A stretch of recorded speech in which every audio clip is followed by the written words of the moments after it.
Do you remember me talking last night in the coach about the fact that the Bible, for over 3,000 years, going back to the scrolls of ancient Israel, was fairly inaccessible to the average person to have in his home, right? And the reason is because it was called a pulpit Bible, or it was locked to the pulpit, and it was in Latin, and it was the Vulgate version, and the vast majority of people could never read the Bible. And so not until Tyndale comes along and he translates the Word of God, starting in 1534 to 1536, his translation then, after he's martyred for translating the Bible by King Henry VIII, what happens is that King Henry VIII's wife is a Christian who'd been trained by the Huguenots, and she whispers in his ear before she gets her head cut off the next year.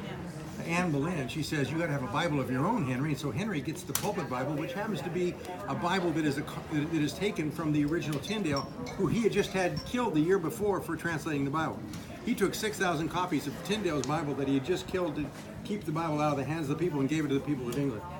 That began the explosion. And then it really took off when the Geneva Bible was created in Geneva between 1556 and 1558.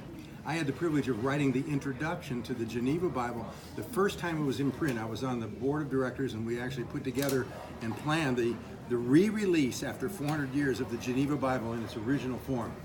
But in modern English, the Geneva Bible is the first Bible with verses. The first Bible that you could go to and say, verse and chapter, this is where you go. They didn't have that before. And the first Bible that was Cordio edition. So it's the first Bible small enough that you could actually buy one if you had 2 years' wages. You could buy one, and almost every family in England or Scotland would buy one. I mean, that's how important. When the Pilgrims came across, of course, their most precious possession was what? The Bible.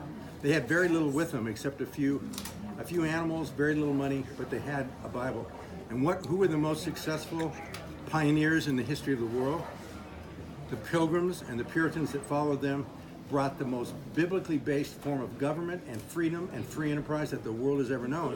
Where did they get it? They got it from the Bible. And so this is so fascinating, because here you're starting this very journey.